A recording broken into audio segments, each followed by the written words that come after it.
Thank you very much, Mr. President, Excellencies, ladies and gentlemen. Thank you very much for your invitation. I think it's a pleasure to get in touch with you and to meet so many high-ranking excellencies, presidents of important countries in this region, and I am very honored to be here. And thanks, of course, to the Academy of Cultural Diplomacy that you organized this first conference here. And when I heard about the results yesterday, I think it was a good idea to come to Skopje to discuss those issues. And I think we should follow in the next years in a similar way to bring people together.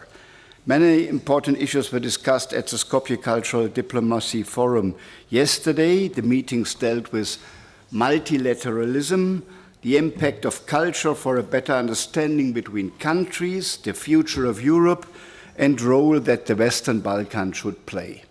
And first of all, I can tell you the position of Germany, and this is the position of the current government and the former government.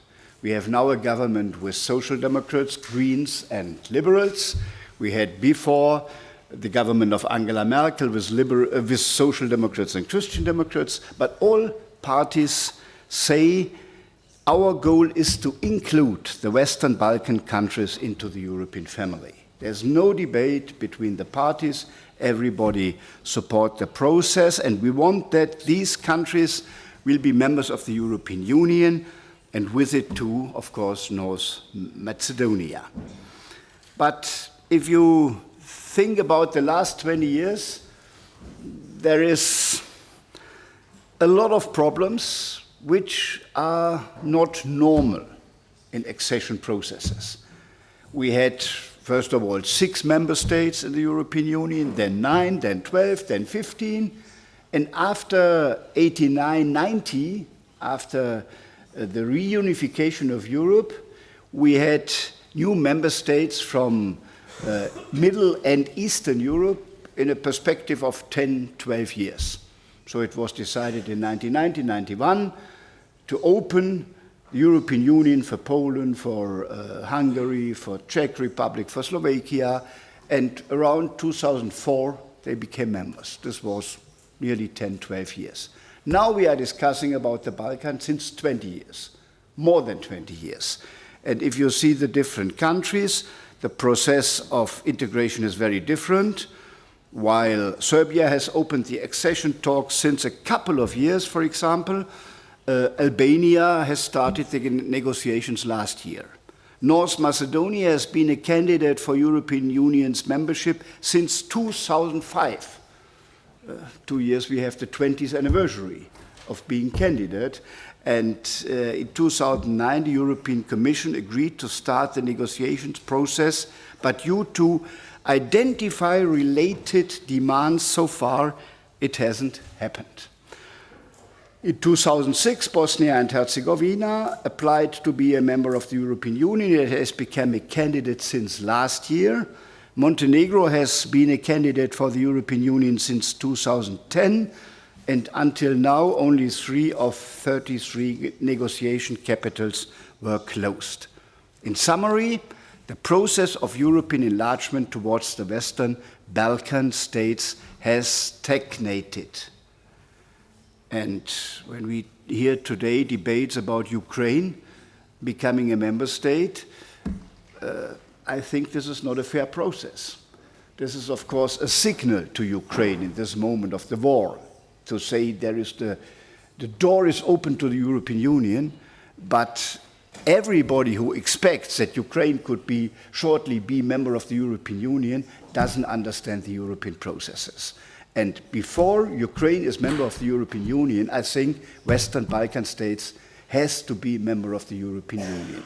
We need these priorities, otherwise the European project will not function. And there is a lot of reasons why it happens like it happens. There's a deep change in our life fostered by the globalization, new technologies, digitalization, artificial intelligence are promoting new chances, but it includes new risks and threats. And we have inside the European Union right-wing extremistic groups. They have arisen and got many sympathizers, particularly they are involved into governments, and they are Eurosceptical, and they are usually against enlargement. This is an interesting process. They are part of the Union, part of governments. They want to be member of the European Union, but they are against new members.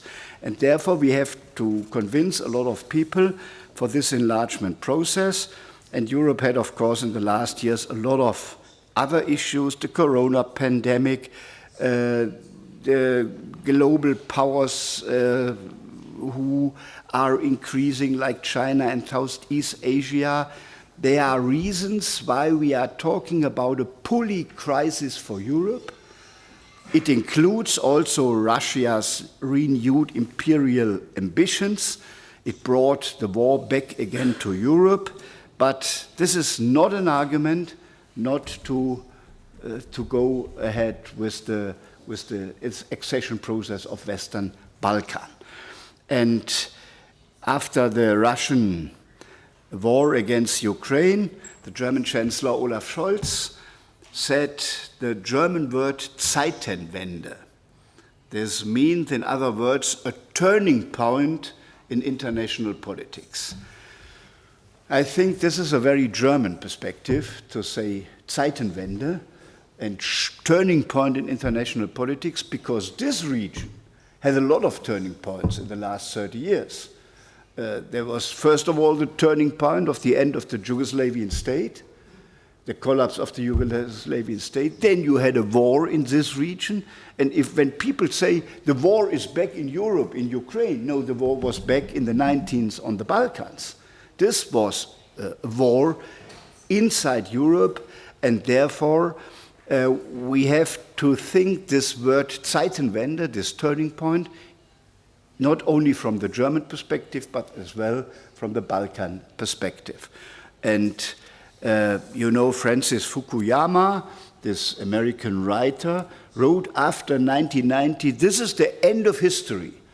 Now the Soviet Union had collapsed and all the problems for the future are solved. This was not true. We see we have more problems than before, and we have to find new solutions. And my message today is we have to solve political problems, but we have to think how we can overcome the historical and the identity discussions we have in this country and in the neighbor countries. If you define the solutions of problems from history, and every state has its own position and his own view on history, you will never have a solution for the whole region. And therefore, in 2014, then Chancellor Angela Merkel has established this Berlin process. The goal was to foster regular meetings for the Western Balkan states to find out solutions together. And in 2020, the Western Balkans signed an agreement to establish a common regional market. So this is the European idea starting in this region, because all the other things doesn't function, and it includes the free circulation of goods, services, capital, and individuals. I want to emphasize the Regional Youth Office established in 2016. It promotes cooperation between civil stakeholders among the young generation. And however, there are weaknesses of the Berlin process. On the one hand, many projects are implemented sufficiently, and on the other hand, the regional cooperation of the Western Balkans is not in line with the European integration process. Europe answered not so fast as it was possible to support this process, and we have to bring this together. And I think North Macedonia has established an alternative in 2019, the Open Balkan. It's comparable with the Schengen area, and I know the behavior of some members of the European Union is not constructive in that process, but I say we have to go on this way to to create cooperation across borders. I'm aware, too, the impact of history on the Balkans is enormous. The countries are facing the past of the Ottoman Empire and the former Yugoslavia. There are unsolved border conflicts, including ethnical and religious tensions, and there is the pain of wars and losses in the past. And for now, we shouldn't talk about the past. I talked about an amount of conflicts we have to deal with in the European Union, and the Western Balkans have the same issues too. And if we see the figures in the world, Germany had around 70 million inhabitants in the 1950s. Today it has 80 million inhabitants. Europe's population has 450 million over decades, and the world's population in that time increased from 2 billion to 8 billion. So the influence of Europe is getting weaker year by year if we don't cooperate together. 2 billion, 450 million Europeans, 8 billion today, and in the future even more. So we need European answers to find good solutions. And I want to tell you some experience. I come from Aachen, in the west of Germany, closer to Paris than to Berlin, even in the feeling of the people, and it was the city of Charlemagne. And Charlemagne is such an example. It was the emperor, and he had an empire including Germany, France, Benelux, and Italy. So the old European Union. And the French people say, this is our emperor, Charlemagne. The Germans say, no, it's a German, it's Karl der Große. But it's the same person. And sometimes you have the different things here. I learned about some leader here in Macedonia, where the Bulgarians say he is a Bulgarian, and the Macedonians said Samuel or something like this. Is this the name? Don't touch that issue. No, we touch every issue because okay. But I come now to this point.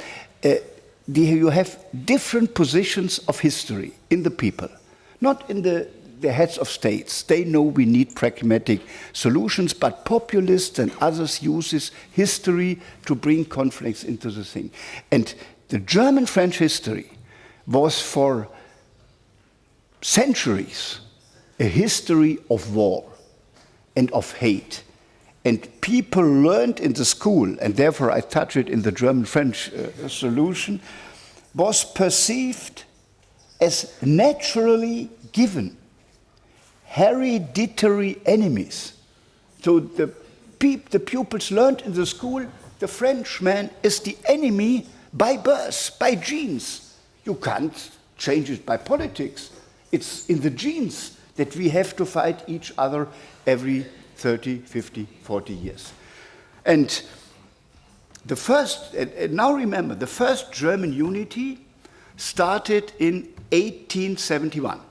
Before Germany was not a nation state, there were different states in Germany, the Holy Empire, Holy Roman Empire of German nation with different emperors, but you had a federal system, but not a centralized state. 1871, the German state was founded, after the German-French War.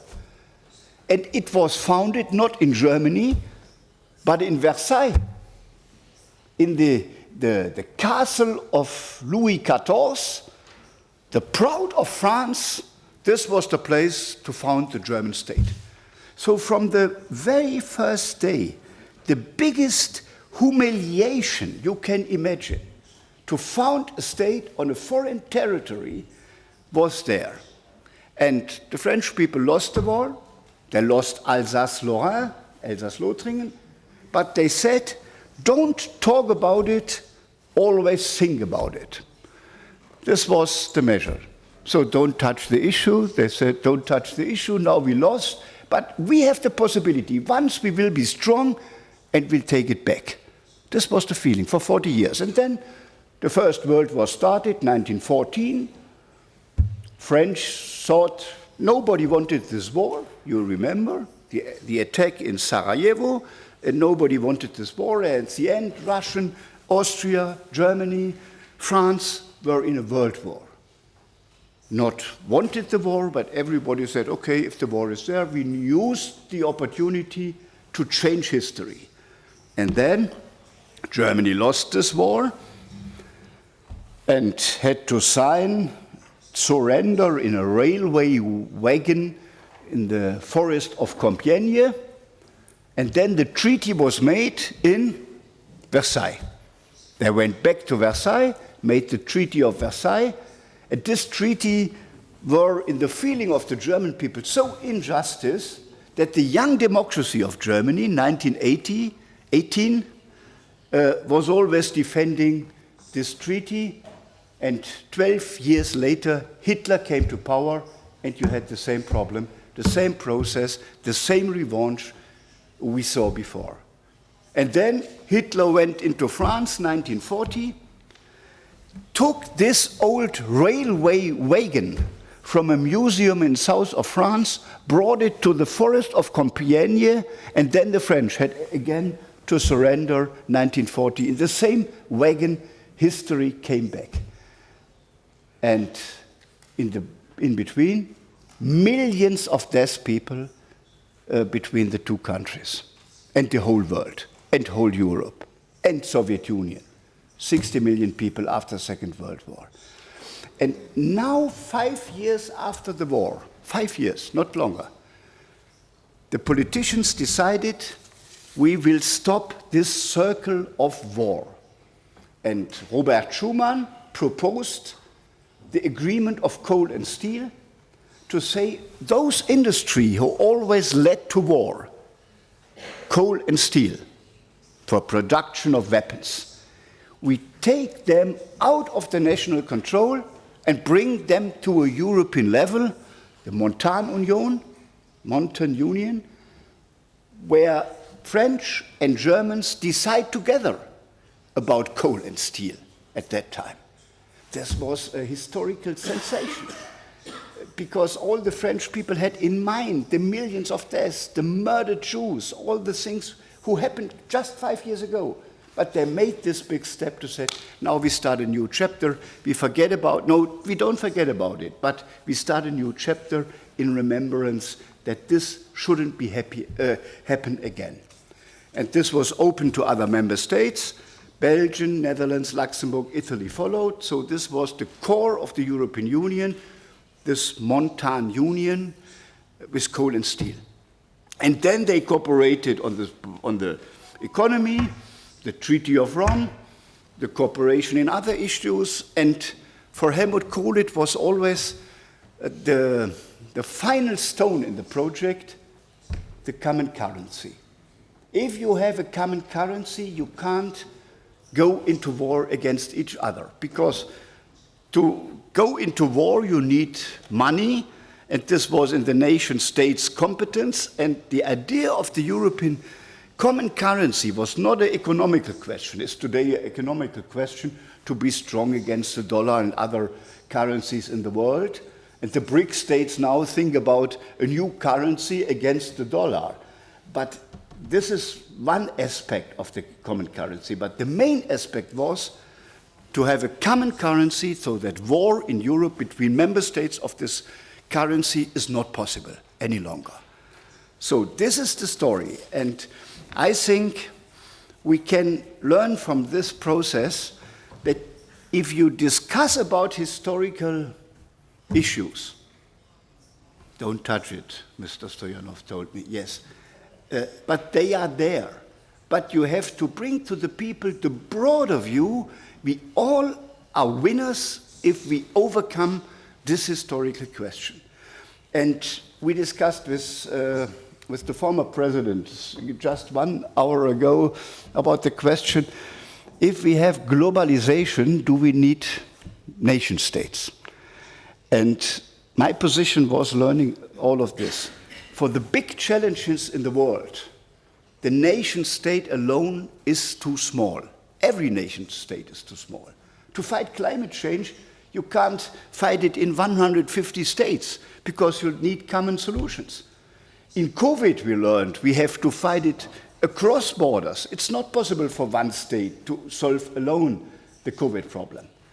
But we need cooperation across borders. This means for Western Balkan, you must be part of the European Union to be strong in a globalized world, but you need something like national identity because the people feel where they live.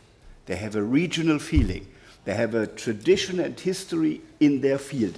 But this feeling must be not stronger than the capacity of solution. So you can be a proud North Macedonian, a proud Serb, a proud Croat, but you cooperate in the big issues you have to solve, knowing the history, but using pragmatic solutions for the problems we have today. And if this is the European perspective, I think we can find even a solution for the accession process. We need steps in between, how the states can be closer to the European Union. Probably you can open the single market for under different rules so that you can cooperate before you are full member. And at the end, you need the perspective of a full membership of European Union. Otherwise, it will be fall back into the times of war, because people who are against this process always use the problems, use always the history, use always different positions to destroy the broader perspective of Europe. And our problem today is we have this process inside the European Union in different governments. At the moment in the polls in Germany, the AfD has 20%. They will go to the European elections with the perspective Germany should go out of the European Union. They destroy the whole project. And you have to fight them, you have to argue why this European project was a project of wealth, of peace, of the rule of law, and therefore we have to fight inside the Union and we have to fight outside the Union, and therefore I am in favor of the membership of the Western Balkan, of solutions on a pragmatical basis, and to overcome in a common way those historical different positions and hate we saw in the past. And this is the European perspective, and I'm happy to be here and to discuss this with you. Thank you very much.